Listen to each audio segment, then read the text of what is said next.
We got Bobby Friss, who you've seen on the show before, the local rock legend, and Jolly Jeff Elliott there.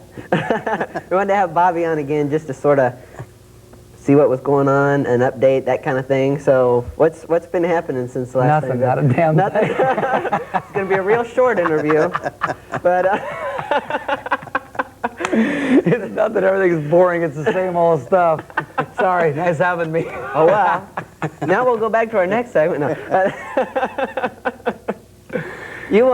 When I called you the other day, you said you were going out to rehearse some new songs or something. Yeah, we're working on some new stuff, trying to get, thinking about a new release, but it just costs so much money to do it yourself when you don't have the record company support throwing money your way that it's unbelievable. By the time you go in there and record it and you get your artwork paid for, and by the time it actually hits the stores and comes out in something like this right here, it's like, you know, when you're funding it yourself and trying to keep the band going, it's pretty hard. So if there's any financial backers out there that would like to dump a bunch of money, they'd probably lose their ass. Hint, hint, hint. Of course, you can help out by buying these. These are Cut Loose, Fate, awesome albums. Good album. So, yes. Thanks. I know we talked about them before last time you were on a little bit, but the more I listen to them, it's like here's Cut Loose, which seems like a real little party album, and then there's Fate, which is like artistic, and it's it's like completely two different things. Was it on purpose you did that, or is it? Probably just I hope growing a little bit as a songwriter. Fate I can still listen to, and Cut Loose I can't really. Cut Loose were songs that I've been playing for so many years that there's still some, I mean, Can't Come Back and Long Way Down, a couple songs that we still do live, but for the most part we're doing most of the things off the new album. And he hates every time I ask him to do Memory Girl. But No, I don't hate it. The problem is, I mean, I wrote the song with a guy named Dick Wagner in Boston, who used to write for, he was in Alice Cooper for years, and he wrote a lot of his big ballad hits, Only Women Bleed and things like that. And we did a recording session with him, and he produced some songs for me. And I wrote it originally in 1980, I think. So that's 12 years ago, and I've been playing it, you know, a lot.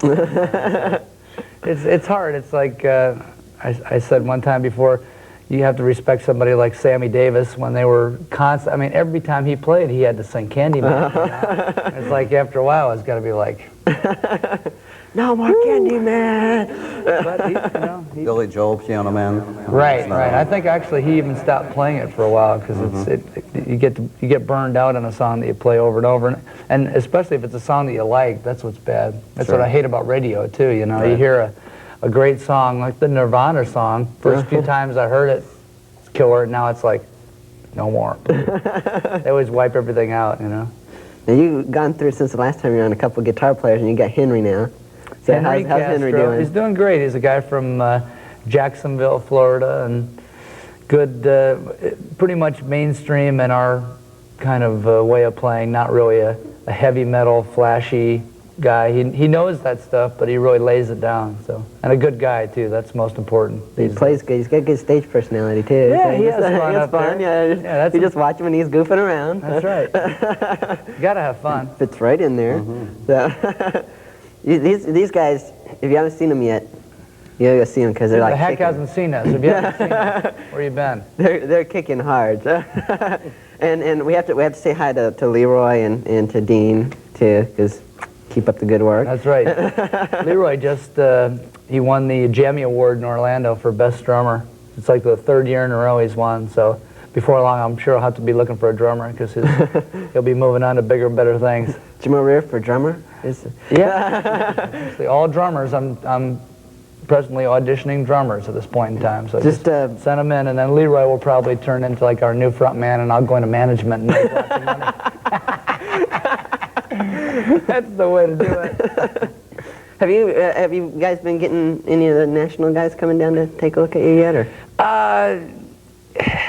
You know, it's weird. I mean, I've talked to people about it, and it's tough because a lot of times you bring national people down, and they come down for a little party, and that's it. You know, I think realistically, if you have the material and you get it to them, it's just as good as you know, having them come down for a paid vacation, which is what happens a lot of times. So, but we've been talking to some people. It's just right now, the music industry is suffering a little bit of the recession, just like the, well, not a little bit of recession, big recession, but it's better not to talk about it and just be optimistic. Yeah. It's coming back, though. We've noticed in the last even 2 months, the club circuit, it's come back quite a bit. So by spring, I think it'll be back to, you know, people back in full swing.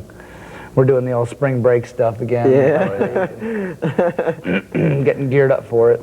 Well, in our last probably about 30 seconds, in the next several weeks, where are you headed to? We're going to be at up in Gainesville on the 26th, and the 27th and 28th, I believe. We're going to be at Clancy's on that weekend in St. Pete.